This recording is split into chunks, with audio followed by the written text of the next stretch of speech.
Durante minha infância, minha família era como uma gota d'água em um rio grande.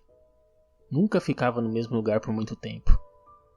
Nós nos estabelecemos em Rhode Island, quando eu tinha 8 anos, e lá ficamos até eu entrar para a faculdade. A maioria das minhas memórias estão enraizadas lá, mas existem fragmentos no fundo do meu cérebro que pertencem a várias casas em que vivemos quando eu era ainda mais novo. A maioria dessas memórias são sem sentido e não estão claras. Perseguindo um garoto no quintal de uma casa na Carolina do Norte, tentando construir uma jangada para flutuar no lago atrás do apartamento que alugamos na Pensilvânia. E por aí vai. Mas tem um conjunto de memórias que eu me lembro de forma clara como a água, como se tivesse acontecido ontem.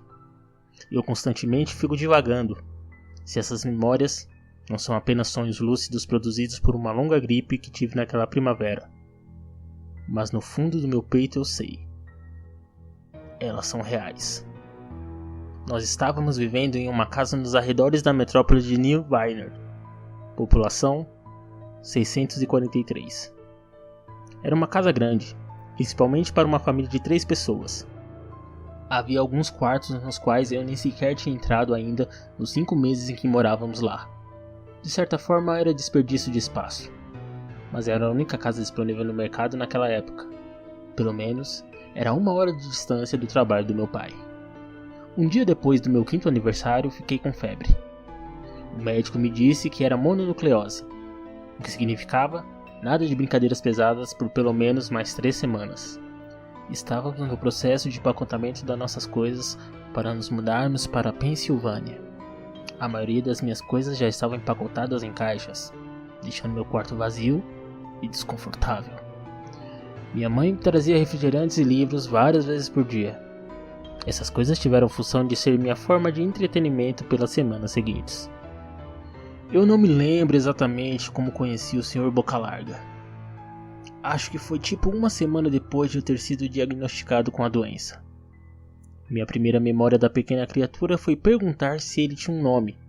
Ele me disse para chamá-lo de Sr. Bocalarga. Pois bem, ele tinha boca larga. De fato, tudo nele era largo em relação ao seu corpo. A cabeça, os olhos, as orelhas pontudas, mas sua boca era de longe a mais larga. Você parece um Furby, eu disse enquanto ele olhava um dos meus livros. O que é um Furby? Perguntou ele. Eu encolhi os ombros. Você sabe, o brinquedo. O pequeno robô com grandes orelhas. Você pode criá-lo e dar comida, como se fosse um bichinho de verdade. Ah! Resmungou ele. Você não precisa de um desses. Não é a mesma coisa que ter amigos de verdade. Eu lembro do Sr. Bocalarga desaparecendo toda vez que minha mãe vinha dar uma olhada em mim. Eu me escondi debaixo da cama. Explicou ele. Eu não quero que seus pais me vejam, porque tenho medo de que não nos deixe brincar juntos de novo. Não fizemos muitas coisas nesses primeiros dias. O Sr. Bocalarga apenas olhava os meus livros, fascinado pelas histórias e figuras que eles continham. Na 3ª ou 4ª manhã depois de conhecê-lo, ele me saudou com um largo sorriso no rosto. Eu tenho um jogo que nós podemos jogar. Ele disse. Mas seus pais não podem nos ver jogar. É um jogo secreto. Depois que minha mãe me entregou mais livros e refrigerante, o Sr. Bocalarga saiu debaixo da minha cama e puxou minha mão. Nós temos que ir pro quarto no fim do corredor. Ele disse. Eu protestei de início, pois meus pais haviam me proibido de sair da cama sem permissão deles. Mas o Sr. Bocalarga persistiu até eu ceder. O quarto em questão não tinha móveis ou papel de parede. Seu único traço característico era a janela em frente à porta. O Sr. Bocalarga disparou pelo quarto e abriu a janela com um puxão firme. Então me chamou para olhar o chão lá embaixo. Nós estávamos no 2º andar de casa, mas era sobre uma colina, e por esse ângulo a queda era mais longa do que o esperado pela inclinação. Eu gosto de brincar de fingir aqui em cima. O Sr. Bocalarga explicou. Eu finjo que tem um grande e fofo trampolim lá embaixo da janela. Se você fingir bem forte, você quica de volta pra cima bem alto. Eu quero que você tente. Eu era apenas um menino de 5 anos de idade febril. Então apenas um pouquinho de ceticismo passou pela minha mente enquanto eu olhava lá pra baixo. É uma queda um pouco alta, comentei. Mas tudo faz parte da diversão. Ele disse. Não seria divertido se fosse uma queda curtinha. Se fosse assim, você poderia muito bem pular de um trampolim comum. Eu brincava com a ideia na minha cabeça, imaginando-me cair através do vento frio, para então quicar em algo invisível aos olhos nus e voltar para a janela. Mas o realismo prevaleceu em mim. Talvez uma outra hora, tá bom? Eu disse. Acho que não tenho tanta imaginação assim. Eu posso me machucar. O rosto dele se contorceu em um rugido, mas apenas por alguns segundos. A raiva deu lugar ao desapontamento. Ah, se você diz... Passou o resto do dia debaixo da minha cama, calado, feito um ratinho. Na manhã seguinte, o Sr. Bocalarga chegou segurando uma pequena caixa. Eu quero te ensinar malabarismo. Ele disse. Aqui estão algumas coisas que você pode usar para praticar antes que eu comece a te dar lições. Eu olhei a caixa. Estava cheia de facas. Meus pais vão me matar, eu disse horrorizado. Eles vão me bater e me deixar de castigo por 1 ano. Ele franziu a testa. É divertido fazer malabarismo com isso. Eu quero tentar. Eu empurrei a caixa para longe. Não posso. Vou me meter em encrenca. O franzir a testa do Sr. Bocalarga se tornou uma carranca. Ele pegou a caixa de facas e foi parar debaixo da cama. E eu comecei a pensar na frequência com que ele ficava lá. Com isso, comecei a ter problemas para dormir. O Sr. Bocalarga me acordava no meio da noite, dizendo que ele havia colocado um trampolim de verdade abaixo da janela, o qual eu não poderia ver porque estava muito escuro. Eu não cedia, mas ele ficava insistindo. Ele já não era mais tão legal para brincar.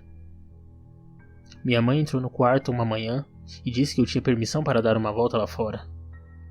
Ela pensou que um pouco de ar fresco seria bom para mim, especialmente depois de ficar confinado no meu quarto por tanto tempo.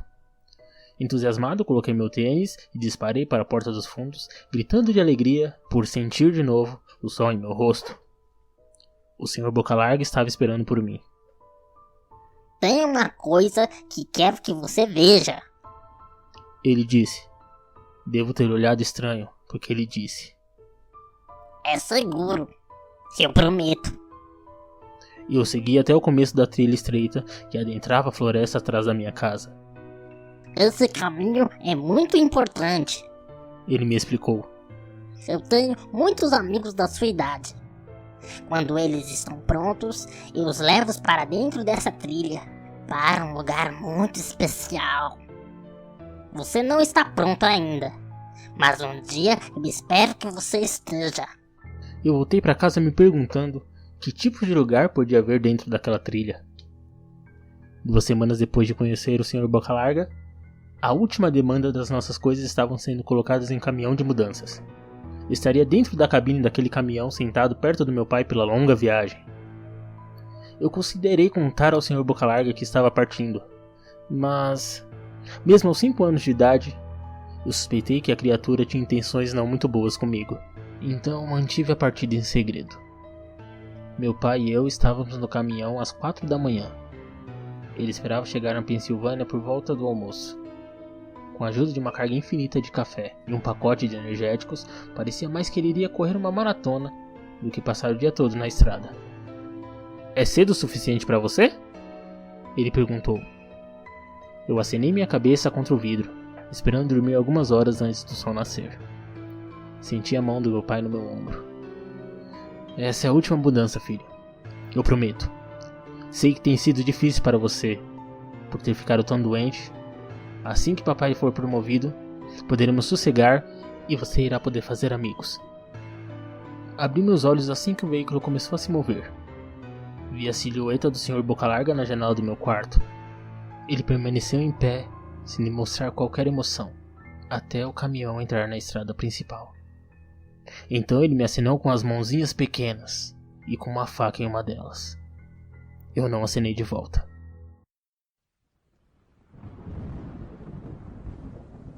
Anos mais tarde eu retornei à cidade.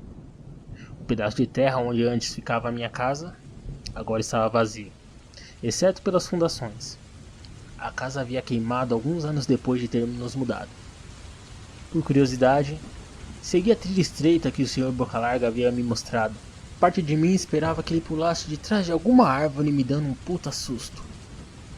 Mas eu sentia que ele havia ido embora. De alguma forma, era como se ele fizesse parte daquela casa que não existia mais. A trilha terminava no cemitério memorial da cidade. Eu notei que a maioria dos túmulos pertencia a crianças.